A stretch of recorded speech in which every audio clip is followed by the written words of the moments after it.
Did DC actually do something better than Fast and Furious? Not saying a lot, but yeah. That's setting the bar real high.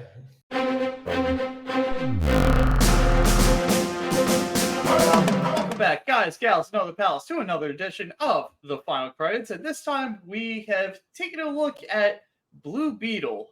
This is the last installment. I Big believe, question mark. of DC. The first installment of the DCU? The Maybe. first, the last. No one knows anymore because they The just world like may to never keep know. on spouting stuff. But we're not going to talk about that right now. Now we're going to talk about the actual movie itself, Blue Beetle. I'll be honest, in more recent years, from looking at the character, I've appreciated him a lot more than like other DC characters. It's something that like younger generations could definitely pick up on. It's very Iron Man-esque. It's very Venom-esque. A kid with a robot suit gets into trouble and shenanigans happen. But for seeing the movie, I thought it was better than The Flash. It's not saying much, but Again, yeah, setting the bar real high. Yeah. Guys, please. Okay, so I want to clarify what I said in the short. To me, this movie reminded me something that should have been seen and done in the 90s, because that's what it felt like. It felt like a 90s movie. It felt like it wasn't anything new. It was just a movie all about family and a superhero. It reminded me of Meteor Man. Oh wow, that's a real throwback to the 90s. Throwback, right? yeah. But I'm not saying. I mean, it was obviously better than Meteor Man. Right. But I just feel like it could have been done better. But you guys also need to know this, and everyone watching, Blue Beetle was supposed to be an HBO Max exclusive. Was not supposed to go to the movie theaters. Now, with that said, did it deserve to go to the movie theaters? I think it did.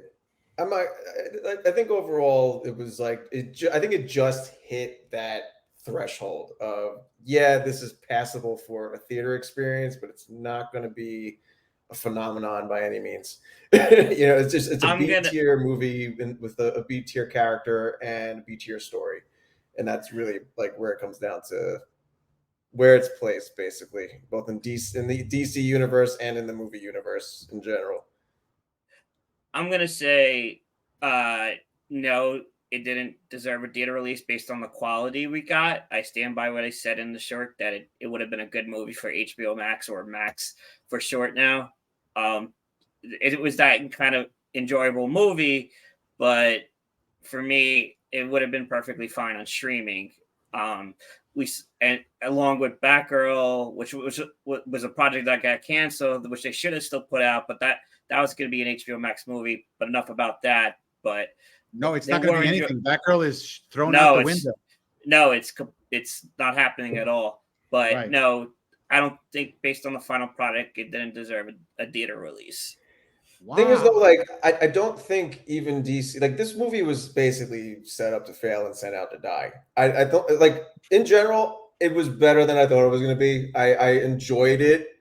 I thought it actually had a lot of heart. I thought the family aspect actually was really good. There was a bunch of scenes that actually pulled the heartstrings a little bit. The emotional factor was pretty strong, especially during a certain death scene.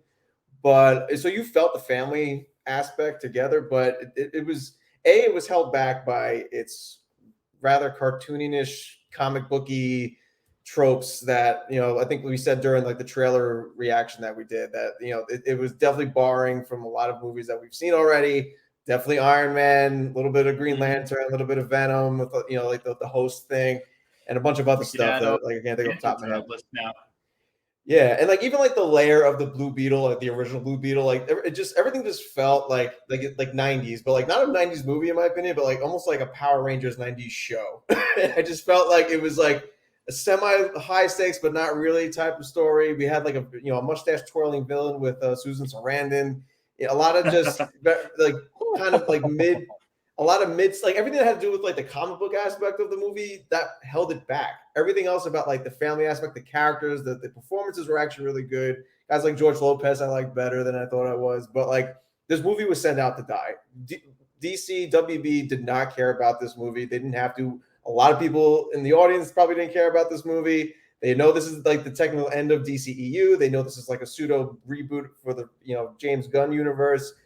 We don't even know, and that's a big gray area in itself. But like this movie, like if Black Adam couldn't do it with a AAA like 5-star movie star with Dwayne The Rock Johnson, with a Henry Cavill appearance at the end of the movie, if that movie couldn't do it, Shazam 2 wasn't going to do it, and Blue Beetle was definitely not going to do it.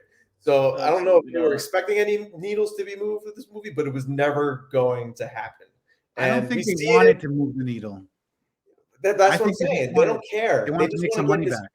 They just want to get rid of all these movies, just move past them, and just focus solely on James Gunn's ideas and where he wants to take things next. Nothing's going to matter with DC and WB until we see a straight up Superman movie. That's the only relevant thing, or a Batman movie. That's the only relevant thing that is going to make people look at DC again right now. They're not going to care about these second-tier characters. They're not going to care about Shazam. Not going to care about Black Adam or anything. Like, even Aquaman 2, because apparently that's still happening with Jason Momoa. I don't know why, but that's not going to do anything. But it's a mess. Film. It's a mess. It's a mess. Either you reboot the whole thing or you don't. But that's a whole other thing. But it's basically these movies are not going to matter until we get like a grade A Superman level, like actual Superman movie, and we see a reboot for real. And until then, these movies are just going to mean diddly squat for the most part. And I think it's reflecting in its performance, like with the sales that it's bringing in and not bringing in. I never thought I would admit to this, and I finally felt the superhero fatigue, at least on the DC side of things. After the taste that was left in our mouths after seeing the Flash movie, I didn't think we would see another DC movie. Warner Brothers and superhero movies should take a break from one another for a long time until they get their shit together. And superhero give us a Superman movie with Cavill. I didn't mean to say that. I didn't mean for that to slip out. Oh no, I did. Yeah, 100%. Maybe superhero fatigue. We went off on Marvel Secret Invasion. That speaks for itself. See it in the library below. But I definitely feel it for sure on the DC side with everything, with all the issues with the Flash movie and a movie that was supposed to be on their streaming service and that got bumped up to their movie. It's all over the place. But I agree with Johnny, and I mentioned this in the short too. The family dynamic family, Fast and Furious. That was an enjoyable part of the movie. All of them loving and supporting each other. Jamie getting captured. They had to work together. The grandmother who probably stole this show, Nana, who's a secret revolutionary. Yeah, who started the war. She was hilarious. She was entertaining, and I think I like to say a lot of these videos, scene stealer. That she was. Yeah, and speaking of that, I think that was another strength too. I mean, we definitely heard it in a lot of reviews, but the the cultural aspect of the movie definitely did a lot of things right. Absolutely. Because I think a lot of people before the movie came out were saying like, oh, like they're just making it like a Latino base just for the sake of it, and then you watch it and you're like, actually, no, it was really deep rooted in everything that they were as characters, what they were as a family, and like the history aspect too, like what you just mentioned with the grandma. So like that was pretty good too. Again, everything that didn't have to do with the comic book aspect of this movie, it actually did really well. It just once all the crazy shit, the costume went on and the Beetle mech came out and started like taking out bad guys, things like that. It was just a lot of like for lack of a better term, it was just a lot of just familiar superhero comic booky shit. That's really, I think we've become a little bit fatigued from going back to superhero fatigue. I wouldn't even say fatigued anymore. I would say jaded at this point, because now like you see like these things happening in like these superhero movies. Like I myself have said before, been there, done that, got the t-shirt, give us something new. And sometimes you can see, like, the actors are trying their damnedest to try to get this movie over with whatever script they're doing, whatever direction they're given. But sometimes it is just hit and miss. But if I can, for just a hot second, I just want to bring up something I didn't realize until the car ride home about this little caveat thing.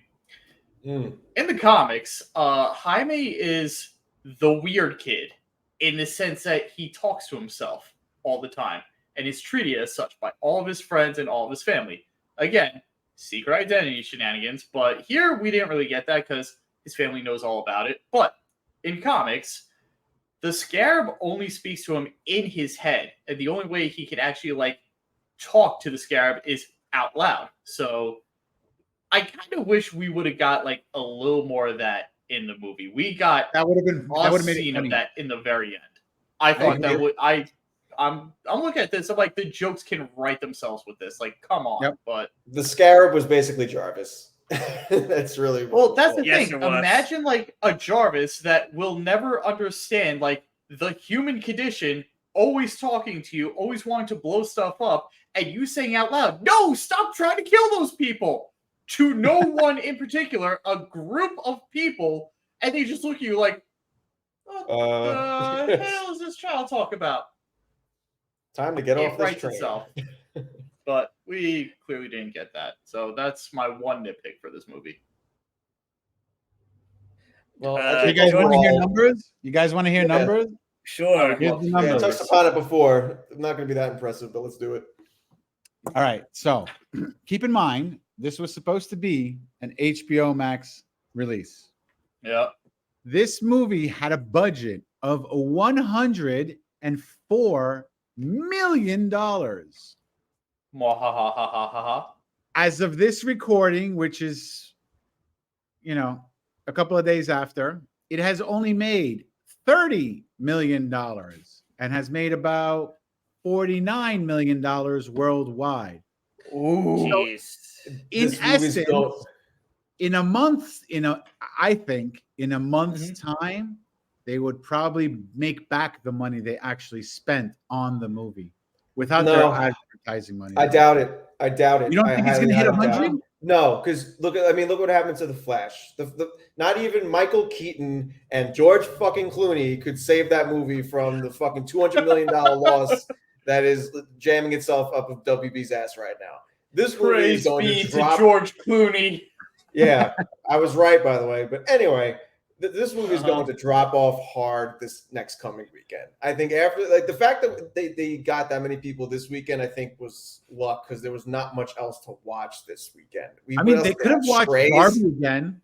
They could have watched Barbie's on its way out. Did, it's got another few. Barbie's got another 2 or 3 weeks tops. It beat out Barbie fine, but it's it's like week number 5. It's opening weekend. If you don't do well, then it's like, dude, what the hell? This movie's been in the theaters for 3 weeks and you lost to it? Come on.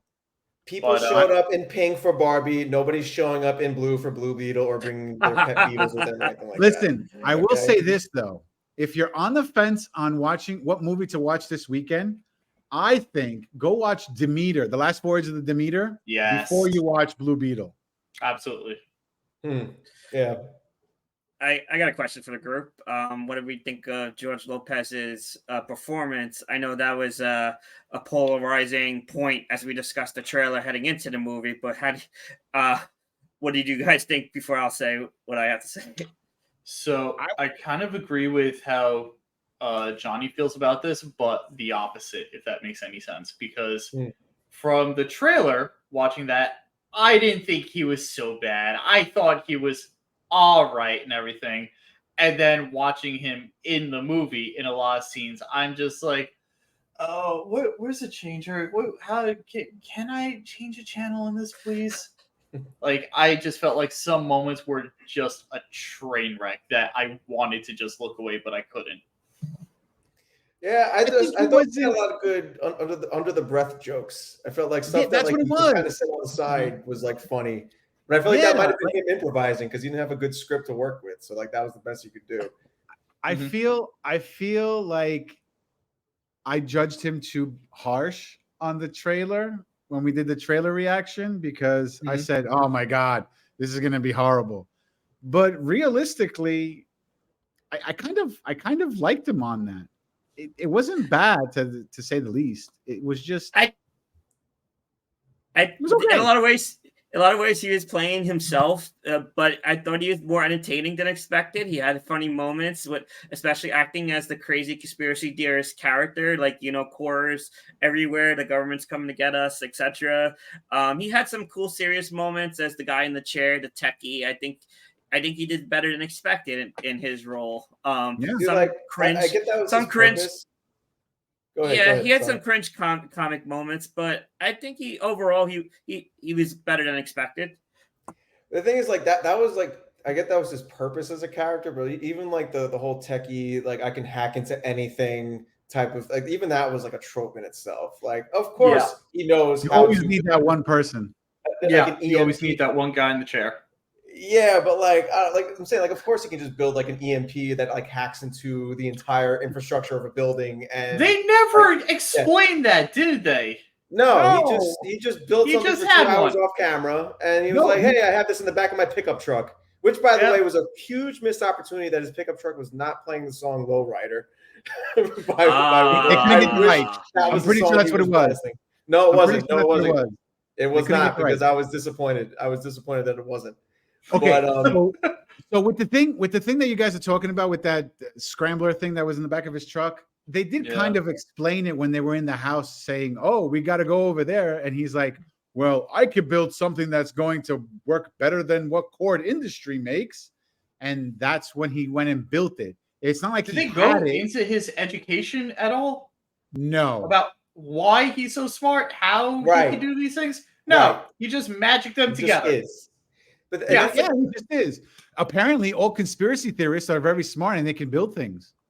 No, we're not, because I can't do that. And that's the problem with like everybody in this movie too. They just anything that's thrown at them, they know exactly what to do. They know exactly how to operate whatever they're put into, like the Beetle mech and all that shit. They know every freaking crazy ass weapon that he has in his cave. The grandmother. The grandma. I mean, I guess she had like Gatling gun experience from being a revolutionary, but like that wasn't just a regular gun. No one carries a Gatling gun like that. That's not how you use a Gatling gun. But like, I'm just saying, everything was just conveniently like done without any, sense of like, what is this? She pulled the Rock, like the Rock did this in Fast and Furious 6 or 7. He pulled it off of a helicopter, and he's like, bah, bah, bah, bah, bah, bah, bah. And then all of a sudden, you see a 90-year-old lady holding a Gatling gun, going, bah, bah, bah, bah, bah. Like that doesn't work, man. Yeah, I mean, it was a cheap laugh. It's going to be an argument about Blue Beetle, and it is not worth it. Can we talk really quick since we mentioned it? Cord Industries. Yeah, like sure, bud. Why? I really just have one question about it. How is it legally able to be legally able to operate the way it does? It has its own militia and army. It freaking openly attacks like innocent houses in public, and everybody's watching on the block, and nothing is being done about it. Not one. Like I don't understand. Johnny, because comics. Yeah, whatever. No. Again. No, it's not. It exists in real life too. We went through this a couple months ago. It made some headlines, but not overall headlines. And I'm not going to get into it. Well, like, but if you know, you know. And just like Iron Man, the villain has a lot of money and power within the company, took a control from themselves, and has his own militia, like he did in Afghanistan, killing their supposed allies.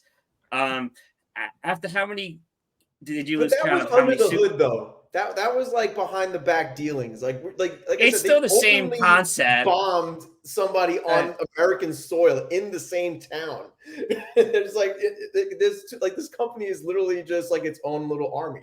I don't know how it's able to be legally existent, but whatever. Well, like it was explained, Ted Cord created it with good intentions, and he disappeared, and is evil rotten Right. sister took over and took it over for selfish interests and for power. Right, but And he left Once it in her created again, hands. the ha. technology. He created the technology. He didn't create a militia for his Mhm. company. He worked There's with a the difference. government, with the army. That's different with Tony Yes. Stark. That's it. But whatever. I just wanted to put that out there too, because I want my own army now. That's what I ridiculous want. entity. I mean, Spade, that is truly what I think the American dream is. But for now, that's how we feel about Blue Beetle. What do you guys think? Like, comment, subscribe, put everything down the doobly-doo. Was it good? Does it deserve any kind of praise whatsoever? Will James Gunn ever make up his mind? Is No! Batman a But fascist? until then, Roll roll credits.